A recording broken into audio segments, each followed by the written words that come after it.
Good afternoon, everyone. This is Judge Jackson coming to you again with another video in our Understanding the Rashis or Zodiac Signs series. As you know, we've covered the sign of Aries or Vrishaba Rasi, and we all know what is the subsequent sign today. So today we're going to be talking about Vrishaba or Taurus, as most would recognize the sign as. So this is what we're going to be covering. And the way I'm going to talk about Taurus today, everyone, I'm not just going to explain the sign itself in its context. Because if you are a Taurus Lagna, a Taurus Sun, or Taurus Moon, that's not how I'm going to approach this. I'm going to explain how we are all Vrishaba in some aspect. Meaning, if you were to look at your natal chart, Taurus exists somewhere in your chart, whether it's in the Lagna, all the way until your 12th. So this is how we're going to approach it. That way, everybody can feel with the Taurus in their chart. So what is Taurus? It's the second sign of the Zodiac. Taurus is the bull. Taurus is the sign that is ruled by the planet Shukra or Venus. It's a planet of love, luxury, all things pleasurable, material possessions, hedonism that we're supposed to enjoy here on Earth. It's also an earthy sign, and it also is very Artha, meaning we're supposed to be here to cultivate things. The nature of Taurus is kind of slow, but it wants to be. It takes its time to build, yet it's stubborn. These are the stereotypes of Taurus. However, it gets things done. It prepares. It wants to store, build up. Taurus is also food, things that nourishes your body. So, with Taurus in mind, I want to also explain the difference if you know you're Taurus. As I aforementioned in the Aries video, is it Western or is it sidereal? Again, on this platform, we study Vedic astrology and Jyotish. Therefore, we apply it to the sidereal placement. So what does that mean?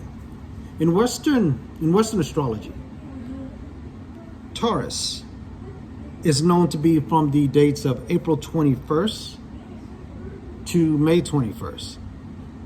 So if you're saying you're born in late April, you say you're Taurus.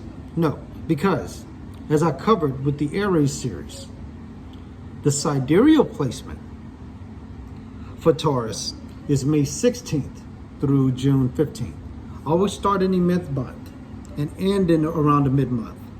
This is the sidereal placement. So a true Taurus, their sun sign, take place in mid-May to mid-June, all right? May 16th to around June 15th. That's sidereal Taurus. Not the Western to where it's April 21st to May 21st. So with that being said, if you follow Western, and if you're born anywhere between May 21st to, I would say, May 21st to June 15th, you're still a Taurus, all right? But if you're born April 21st to May 16th, you're sidereal Aries. So again, let me repeat myself. Sidereal, Vrishaba, or Taurus is around May 16th to June 15th. May 16th to June 15th. And that's where your sun in Taurus would be. I'm not going to mention the other planets in Taurus. That's for a later series. But I'm just going to focus on what Taurus means to you in your chart. It applies to everyone, regardless of your Lagna. All right. So let's get started here. If you are a Taurus ascendant, this is your first house. This means you are a quintessential Taurus. How would you go about your life? Very conservative, like to save money, beautiful in a way, but you don't care as long as you can get things done. Taurus ascendant natives, wherever your Venus lies in your chart, that's what you're going to be about, getting things done and storing up, because Taurus is the storehouse. And why are you so interested in saving money? Eating food, ascertaining that you live in a nice place. Because in past lives, this is what you did not accomplish. You need resources for a rainy day. Think of the bull, think of cattle. They're built very stoutly to store up something. When cows give birth, they provide milk for their cattle. The bulls, they protect the heifers of the flock. And this is the nature of the Taurus, the cow, the ox, the Angus, the bison, the buffalo. List goes on and on. That's how you function. You're not as purposeful as the Aries or tactical as a Gemini. You're very conservative and you're focused on building something and settling down. That's the reason why I have on white today, because white represents Venus. So that's the way Taurans are. You like to get things done in a conventional way. So again, if Taurus is your Lagna in the first house, wherever your Venus is, that's where your life is geared towards, because in a past life, you didn't take life, you spent, waste a lot of things, but now it's time to be conservative and store up and save. That's for the Taurus ascendants. Now, if you have Taurus in your second house, this is for Aries ascendants. The focus is on the family. Now, granted, Taurus is naturally the second house. So for Aries ascendants, your family is very conservative and focused. Stocks up on food. Make sure you do things the right way, traditionally. So as Aries ascendants, that's the reason why you want to burst out and do something meaningful, because you had a solid foundation. With the bulls, Aries, they toughen you up. Your speech, because second house is speech, and when you have Taurus' speech, you're very controlled in how you talk. And I mentioned how Aries have this thing to where I gotta get it done. However, when Taurus is your second house and an Aries is speaking to you, notice how calm they are. That's that Taurus in the second house energy. And I'm going to segue into your third house. When Taurus is in your third house, this has something to do with local communities, your efforts, your perseverances, your courage. And this is for Mina or Pisces ascendant people. If you're a Pisces and Taurus is your third house, you like to live in environments to where everybody's been there for quite a long time. A lot of Pisces ascendants neighbors, they're very conservative. You want to know why? Because Pisceans are unconventional. They want to stand out as the difference makers. So they surround themselves in local communities to where everybody is looking at them a particular way. But they love that difference in Pisceans because Shukra, or the planet Venus, is exalted in Pisces, especially around Uttarabhadra Nakshatra. Don't mean to go off on a tangent there. So imagine living in a neighborhood, you're a Piscean, and all of your neighbors are Taurans. They respect you because you stand out, you're different. And Taurans like it when you can bring an edge to something. And don't be surprised if Pisceans have siblings that are sisters mainly, because of that Venusian energy. So when it comes to the fourth house, now we're thinking of the Kumbh Lagna, or Aquarius rising. Taurus is now in your 4th house. So what does this tell? Aquarians are very outspoken. However, what's their home life like? How's their mother? What kind of cars they like to drive? Here's what it tells me. Aquarians' homelands are very structured, but not the Aquarius his or herself. They can't be around that for long. Aquarians want to get out and help a lot of people make it. But having Taurus in your 4th house, Aquarians, you don't want to go anywhere. You feel that that individual should belong right here at home. But that's not what an Aquarian is supposed to do. They've already made it to the top, but yet now they want to share the wealth. And because they grew up in a home of wealth and savings and abundance and food and beauty, Aquarians are now ready to share that, because Aquarians naturally derive from the 11th house of network, big brother, ultimate gains, unearned gains. All of these hopes and wishes and dreams coming true. So if you were to look at an Aquarius background, they normally have no scandal because they have nothing to hide. Because 4th house is Taurus. They're all reserved, polished, and conservative. So Aquarians, when you invite people to your home, it is what it is. It's always clean, structured, got money, pantry stocked. Aquarians got nothing to hide. That's why their 4th house is Taurus. Now, I want to talk about if you have 5th house is Taurus. This is a Dracona sign. This is good.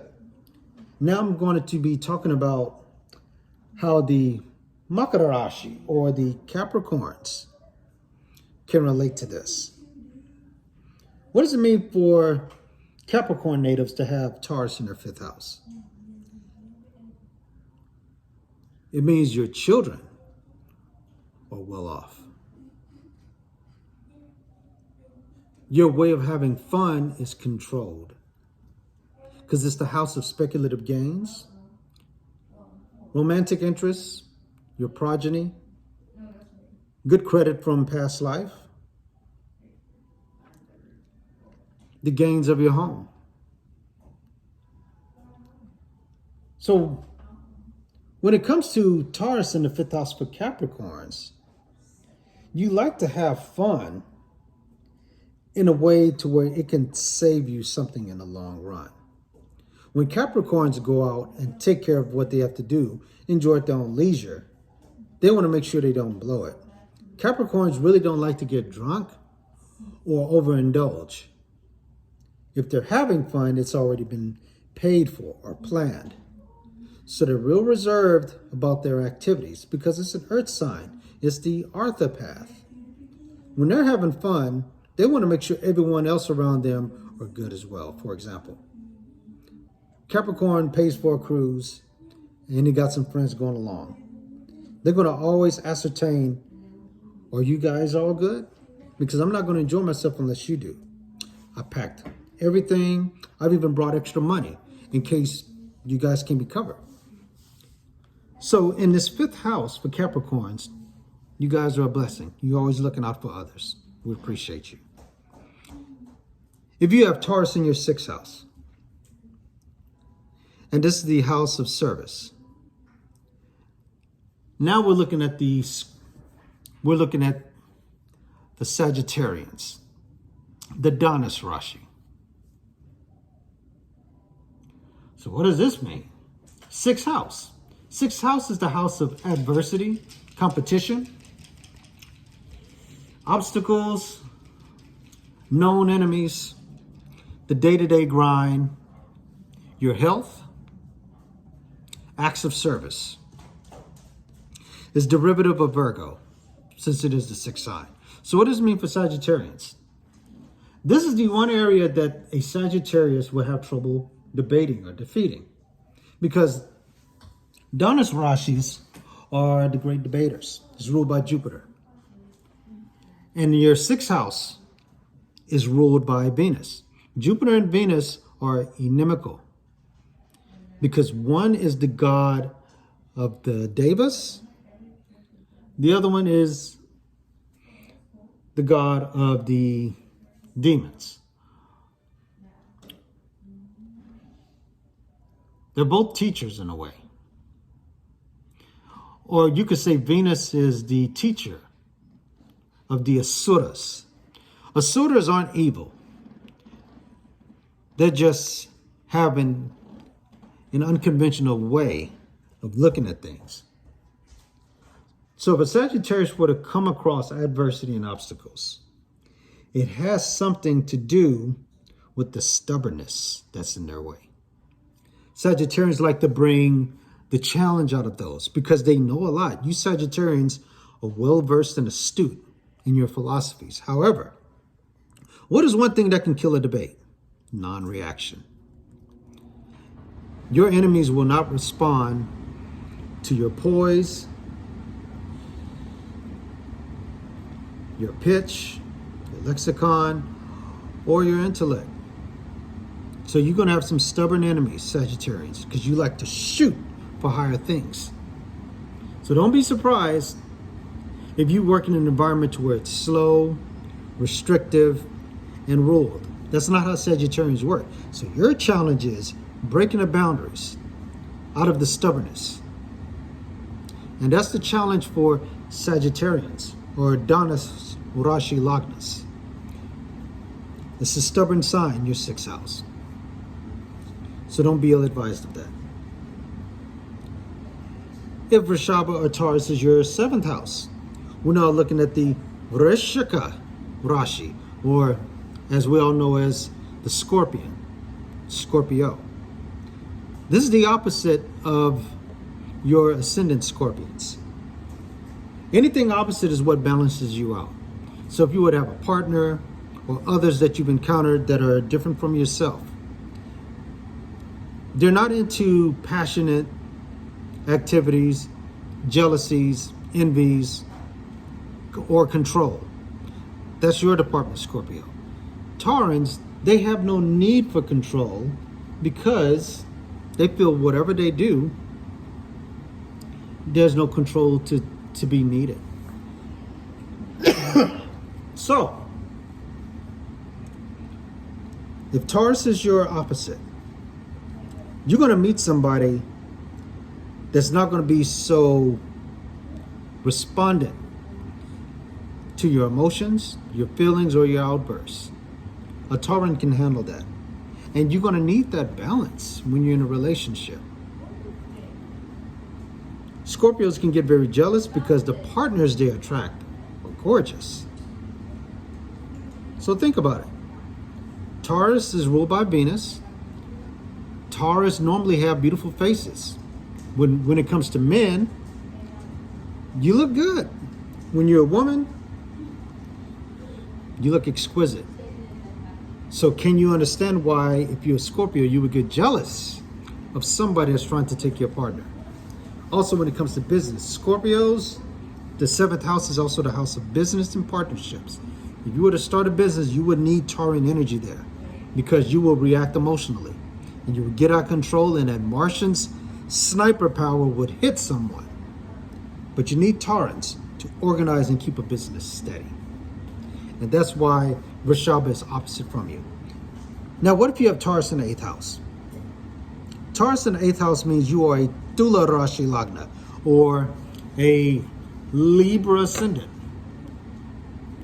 This is good because even though the 8th house is a Dashtana,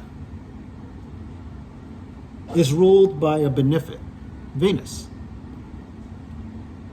And Venus rules not only your rising, it also rules your 8th. So what does Venus or Taurus do for you here? This grants you long life, or other people's family members, or your in-laws. They're going to surround you on that final day. This is an auspicious placement for Libra natives. You have nothing to worry about once you pass because you lived a balanced life. You never took any sides. Eighth house is the house of transformation. So when you transform, it's not going to be as extreme because that Taurus and that Libra energy support each other and it has your back. This is also the house of sex, death, and rebirth. So when it comes to sexual activity, your partner will understand and be patient with you. When it comes to things that are sudden, that happens all of a sudden, you won't be surprised. Good things will happen. This is an auspicious placement for Libra natives. So don't worry about if things all of a sudden pop up in your life. This is also the eighth house, which means destruction. Whatever that has to be destroyed or removed in your life, Librans, is going to be replaced by something more bountiful because Venus is there. So don't worry about the eighth house, Librans. You're good there. Unless it's not aspected by any malefics or planets in bad dignity. That would take some more analysis there, but I'm just explaining at face value. If your ninth house is Vrishaba or Taurus, we're now focusing on, again, another Dracona placement. And now we're talking about the Virgos or the Kanya Rashi. Ninth house, as you know, is the house of your father, your first teacher, gurus, long distance travel, post-grad education, higher learning, blessings, your dharma.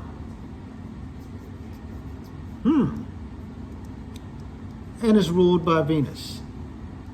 This is what Virgos wait for. Virgos, during your Venus Mahadasha, expect travel, expect blessings, teachers to come out of the woodwork for you. You're going to have a love for education, even if you're not even have a post-grad degree. Taurus in the ninth house has a respect for higher learning. Not necessarily have to follow it religiously, but just the thought of it exists, you have an appreciation. Because Virgo ascendants wants to learn just about everything because it's a mutable sign or a dual sign, as they would say. Because if you look at the Virgo symbol itself, it's a maiden or a virgin on a boat with a she. So representing many elements.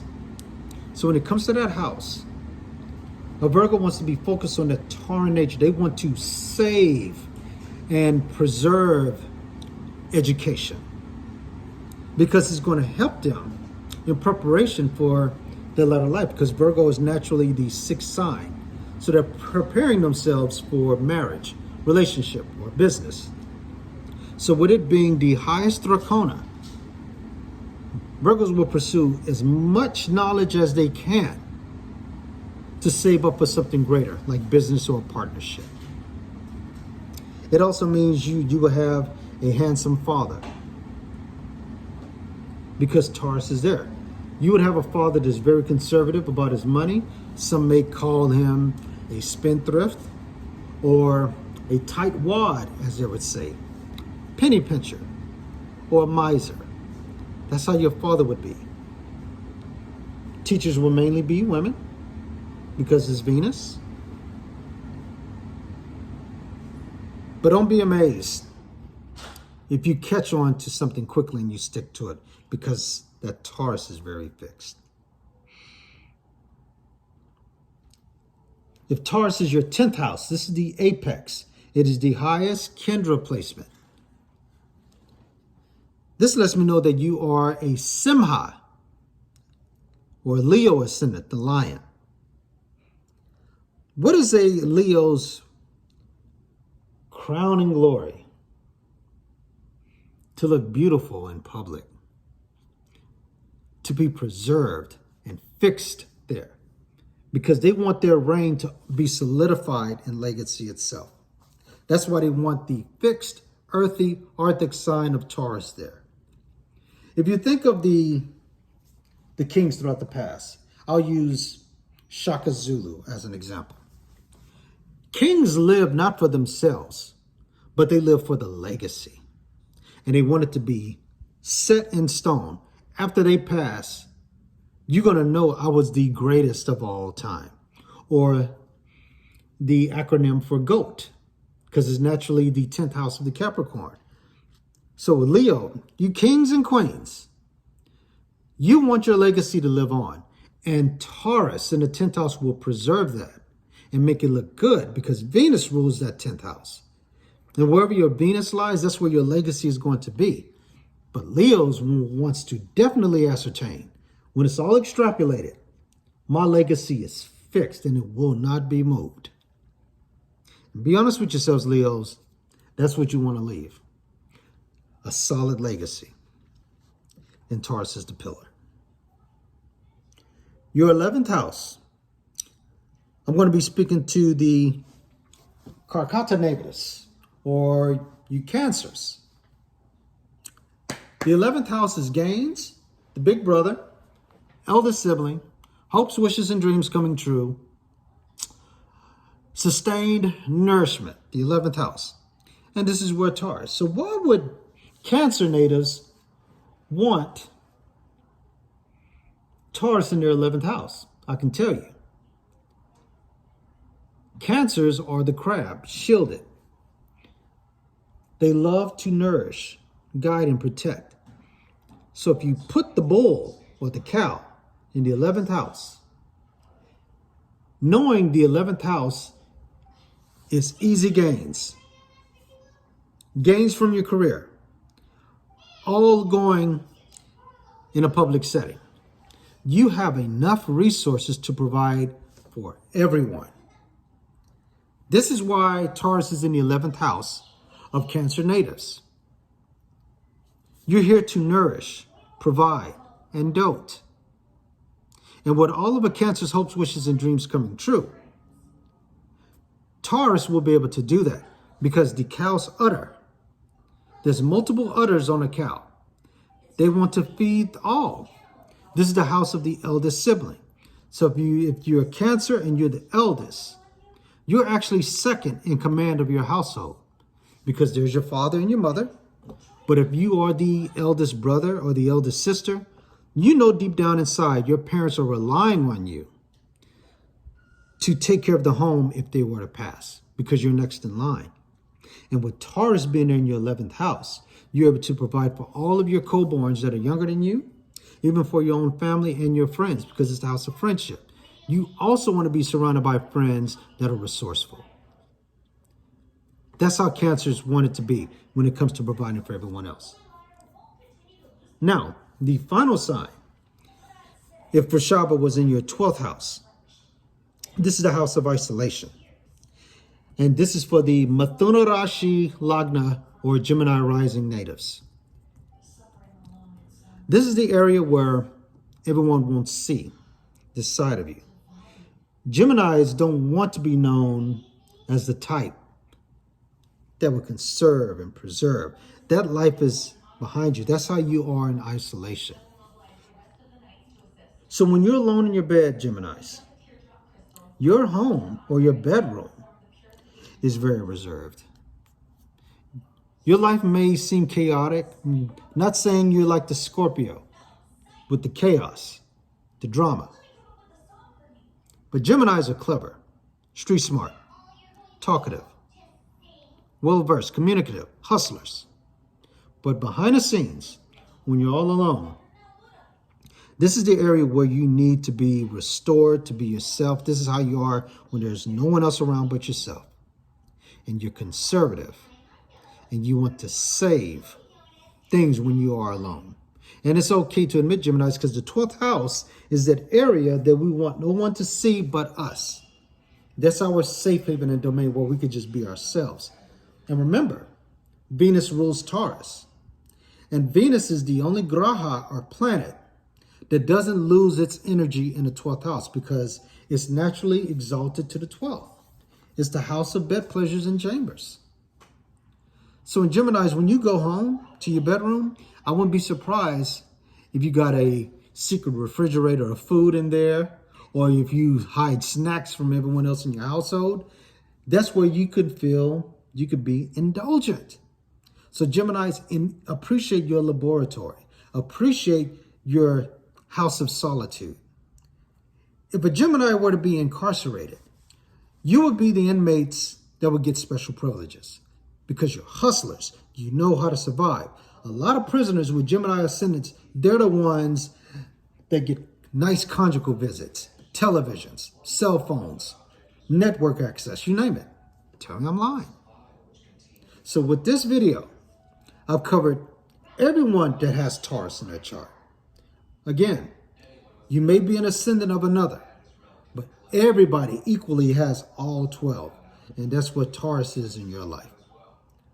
So again, please subscribe, hit that bell, like my channel. There's going to be more to come.